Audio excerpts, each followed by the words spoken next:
वंदे भारत, मैं हूं सांची त्यागी, आप देख रहे हैं भारत तक। पाकिस्तान के नए नए प्रवक्ता बने ओआईसी ने फिर एक बार भारत के आंतरिक मामले को लेकर टिप्पणी कर दी। हालांकि इस्लामिक सहयोग संगठन के लिए ये कोई पहली बात नहीं है। इससे पहले भी भारत के विभिन्न आंतरिक मामलों को लेकर ओआईसी टिप्पणी करता रहा है, लेकिन इस बार जो बयान आया वो यासीन मलिक को आया, जो भारत के लिए नागवार था, जिसे लेकर भारत के विदेश मंत्रालय ने बयान जारी करके ओआईसी को चेता दिया और कहा कि कम से कम आतंकवाद का समर्थक तो ना बने। विदेश मंत्रालय ने बयान के जरिए कहा कि दुनिया आतंकवाद पर जीरो टॉलरेंस चाहती है और हम ओआईसी से इस मामले को किसी भी तरह से उचित नहीं ठहराने का आग्रह करते हैं। विदेश मंत्रालय ने कहा कि यासीन मलिक के मामले में फैसले के लिए आलोचना करने वाले ओआईसी आईपीएचआरसी की टिप्पणियों को भारत ने गलत ठहराया है। बयान में कहा गया कि यासीन मलिक के मामले में फैसले के लिए भारत की आलोचना करने वाले ओआईसी आईपीएचआरसी की आज की टिप्पणी भारत को अस्वीकार्य है।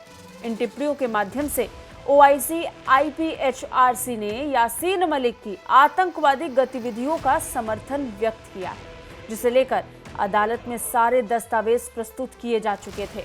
बता दें, इससे पहले ओआईसी ने अपने स्टेटमेंट में यासीन मलिक को दी गई सजा को कश्मीर के मुसलमानों से जोड़कर बताया और इसे कश्मीरी मुसलमानों का उत्पीड़न बताया था। इस्लामिक समूह की मानवाधिकार विंग ने मलिक को दोषी ठहराए जाने की निंदा करते हुए कहा था कि ये सिस्टमैटिक भारतीय पूर्वग्रह और कश्मीरी मुसलमानों के उत्पीड़न को दर्शाता है। ओआईसी आईपीएचआरसी ने यासीन मलिक को कश्मीरी राजनीतिज्ञ बताते हुए उस पर लिए गए एक्शन को गलत कहा था। ओआईसी ने भारत पर आरोप लगाते हुए ये भी कहा कि निर्दोष कश्मीरियों के खिलाफ मानव अधिकारों के हनन के इस तरह के कृत्यों का उद्देश्य कश्मीरियों को उनके वैध अधिकार से वंचित करना है। ये न केवल भारतीय न्याय का उपहास है, बल्कि लोकतंत्र के दावों को भी उजागर करता है।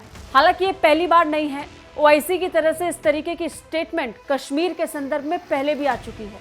इससे पहले ओआईसी ने जो बयान जारी किया था वो परिसीमन के संदर्भ में था। जम्मू कश्मीर में हो रहे परिसीमन पर भी इस्लामिक सहयोग संगठन ने अनुचित टिप्पणी की थी। ओआईसी की अनुचित टिप्पणी पर भारत ने कड़ा एतराज भी जताया था। ओआईसी की इस टिप्पणी को लेकर भारत ने नसीहत देते हुए कहा कि संगठन एक देश के इशारे पर ऐसे गलत एजेंडे पर काम न करे, उसे इस तरह की टिप्पणियों से बचना चाहिए।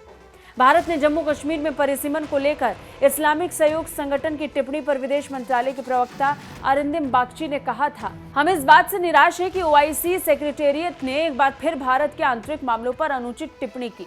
जम्मू कश्मीर हमारा अभिन्न हिस्सा है और अविभाज्य हिस्सा।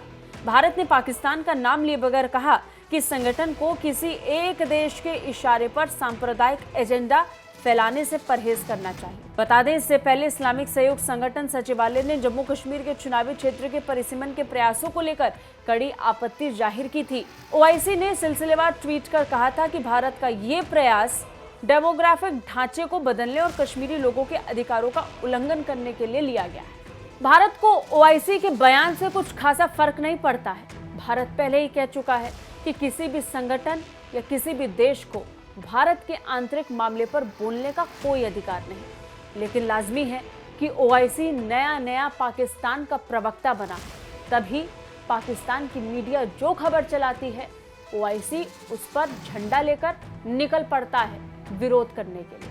कैसी लगी ये वीडियो कमेंट करके जरूर बताइए। बाकी रक्षा और विदेश मामलों से अपडेट रहने के लिए देखते रहिए भारत तक। जय हिंद।